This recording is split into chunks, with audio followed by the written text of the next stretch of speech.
Bom dia. Quase boa tarde. Pessoal, meu nome é Andressa e eu vim falar sobre um assunto muito sério que vem sendo abordado há muito tempo, que é a questão da pedofilia. E eu trouxe esse fato para a área de tecnologia. Eu tenho aqui meu contato, caso futuramente alguém queira entrar em contato, tirar alguma dúvida. Eu desenvolvi um artigo falando justamente sobre pedofilia, porque eu trabalho normalmente com adolescentes. Eu sou professora do SENAC, leciono programação do SENAC, então é um assunto que vem muito em pauta e que a gente discute muito em sala de aula. Primeiramente, pedofilia, a gente tem que entender o que significa. Então, do grego, pedo, criança, filia, amizade, é o fato de tu ter uma certa amizade por crianças. Ela é considerada uma parafilia, ou seja, é um transtorno sexual, né? A OMS, que é a Organização Mundial de Saúde, ela define a pedofilia como sendo a preferência sexual por crianças, quer se trate meninos ou meninas. Lá no Ministério Público do Distrito Federal e Territórios, eles comentam que esse interesse pode vir não somente de homens, mas de mulheres também.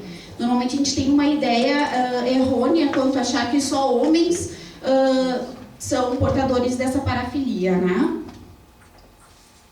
Então aqui, primeiramente, vamos conceituar o que é criança e o que é adolescente.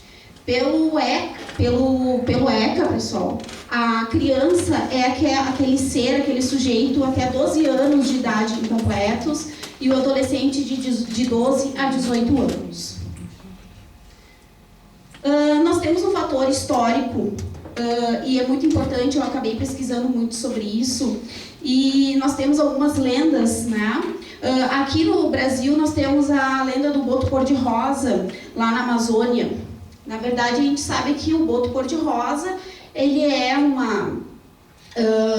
uma lenda que fala que o boto ele se transforma em um moço que sai em noites de lua cheia, né, com a intenção de seduzir moças. Mas, na verdade, ela se remete à pedofilia mesmo, que seria o caso do pai iniciar sexualmente suas filhas em algumas comunidades ribeirinhas.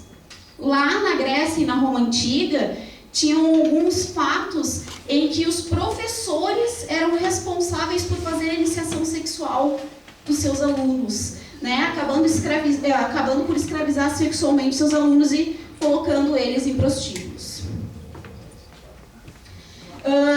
Importante a gente saber diferenciar a pedofilia, né, da exploração sexual e da pornografia infanto-juvenil. Primeiramente, como eu já havia falado, a pornografia é o fato de tu ter desejos sexuais por menores de idade. Em relação aqui, a pornografia infantil é o fato de tu conter qualquer, por exemplo, mídia como vídeos, fotos, que tem alguma conotação pornográfica, né, de cunho sexual, com algum menor de idade, e a exploração sexual ela já existe há muito tempo. A gente vê, inclusive, em novelas, filmes que remetem que antigamente os pais acabavam oferecendo o casamento de moças mais jovens, menores de idade, em troca de um dote, né? Então, ela tem um fator do sentido de eu quero algo em troca e eu ofereço um menor de idade em relação a isso, tá? Trouxe aqui uma tabela de diferenciação de abordagens de pedófilos da forma tradicional, ou seja, sem o uso da tecnologia, e da abordagem desses pedófilos com o uso da tecnologia.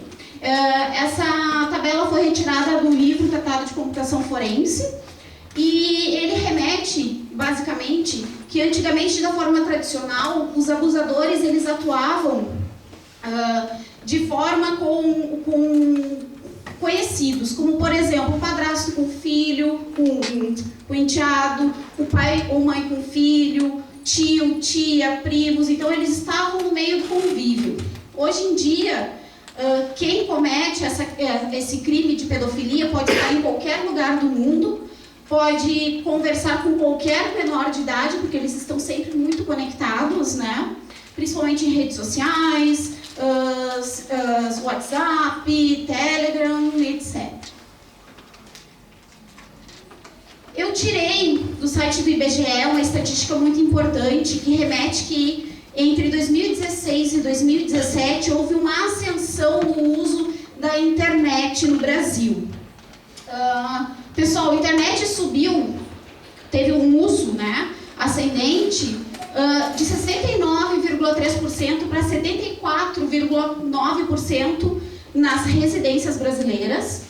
A internet através do celular, ela aumentou muito, a maior parte das pessoas acaba acessando a internet pelo celular e não pelo desktop ou pelo notebook, de 94% para 97%, e a maior parte desses acessos é feita para mensagens instantâneas, acesso aí ao Facebook, Instagram, etc.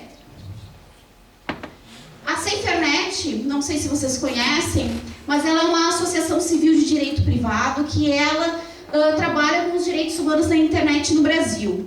Eu tenho aqui uma pesquisa que eu trouxe no meu artigo, que a Safernet diz que em 13 anos houve aproximadamente 1,5 milhão de denúncias feitas sobre pornografia infantil, pedofilia e etc.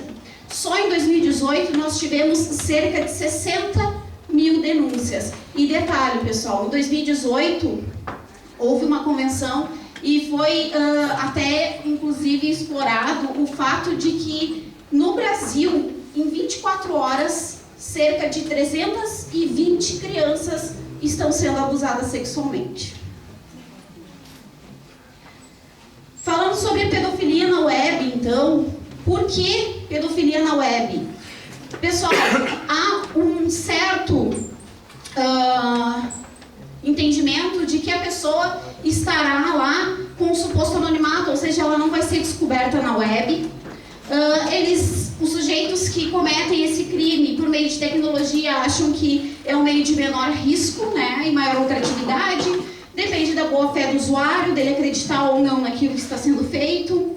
Capacidade de automação, poder pegar mais de por exemplo, de uma vítima, né? Volatilidade dos vestígios. Em relação à Darknet, então, os indivíduos eles acabam se sentindo mais seguros, eles acham que nunca serão encontrados, dando a ideia de anonimato, como eu havia comentado antes. Mas nós temos outros métodos de pedofilia sendo abordadas sem ser pela Darknet, como, por exemplo, o compartilhamento de documentos com imagens, vídeos, através de softwares ponto a ponto. Como, por exemplo, o Emule, o Torrent, o Kazaa, etc. Vamos falar sobre o Estatuto da Criança e do Adolescente. Ela é de 1990, e em 2008 ele teve uma modificação, né, onde se teve a necessidade de incluir no Estatuto da Criança e do Adolescente meios de comunicação com a tecnologia.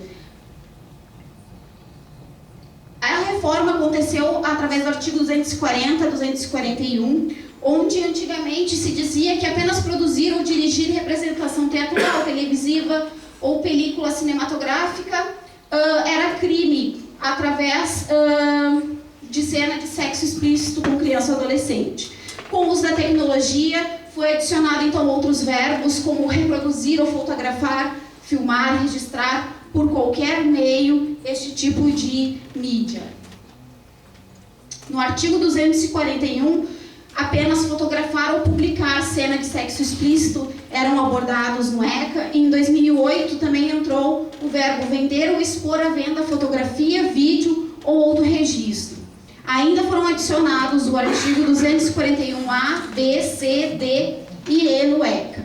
Pessoal, muito importante, eu até trouxe uma pena aqui que eu achei no ECA, que aliciar, assediar, instigar ou constranger por qualquer meio de comunicação, criança, no caso também adolescente, entra, com o fim de, com ela, praticar ato libidinoso, a pena é uma reclusão de 1 a 3 anos e multa.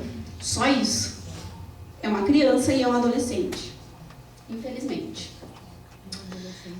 Falando sobre infiltração de agentes de polícia, no artigo 190A, que foi incluído em 2017, ele prevê a infiltração de agentes de polícia na internet com o fim de investigar os crimes de exploração sexual de crianças e adolescentes.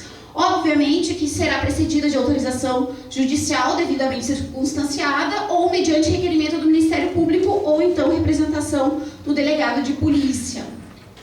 Aí aqui eu trago para vocês uma reportagem que saiu no G1 sobre a Luz na Infância. Não sei se vocês ouviram falar nessa operação. Ela durou 3 anos. Ela prendeu cerca de 546 pessoas que continham arquivos de pornografia infanto-juvenil nas suas máquinas.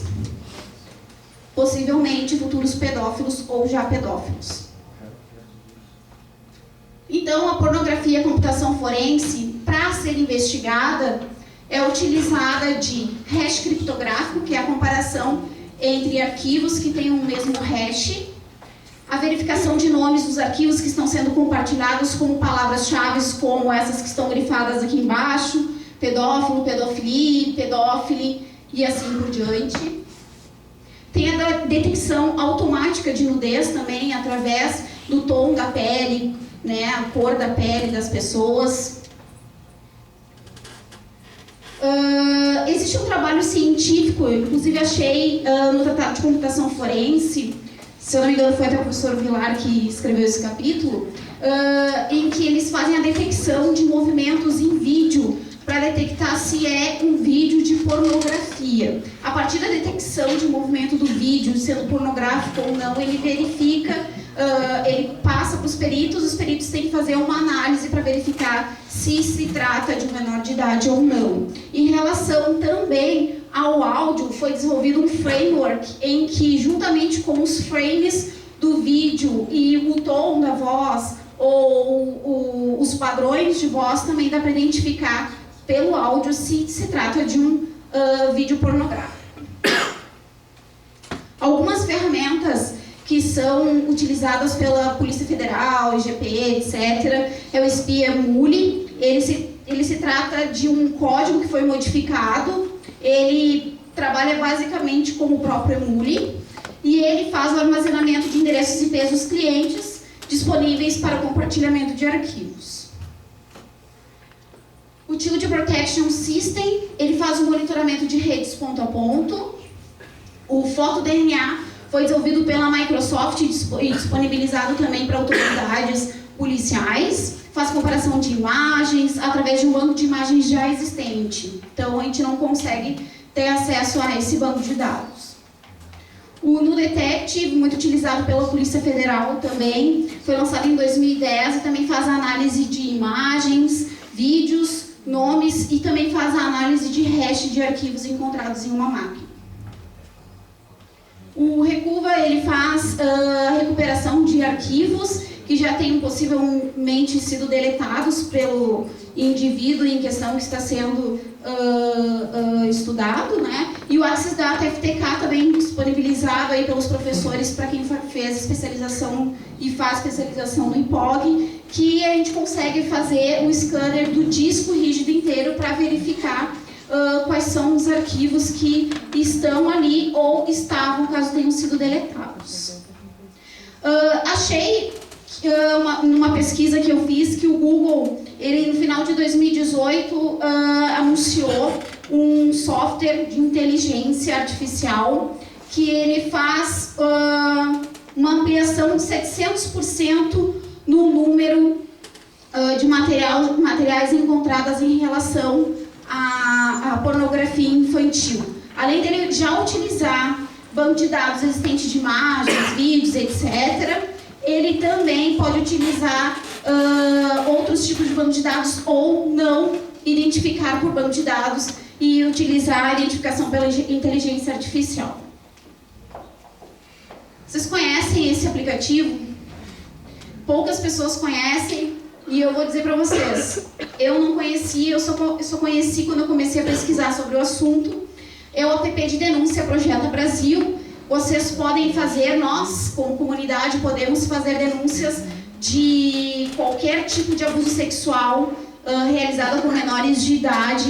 E a gente também pode procurar delegacias, né, para fazer denúncias. Pessoal, é isso. Espero que vocês tenham gostado da apresentação. É um assunto muito importante. Alguém tem alguma dúvida? Eu vou deixar com o Ari disponível a apresentação, caso alguém queira entrar em contato.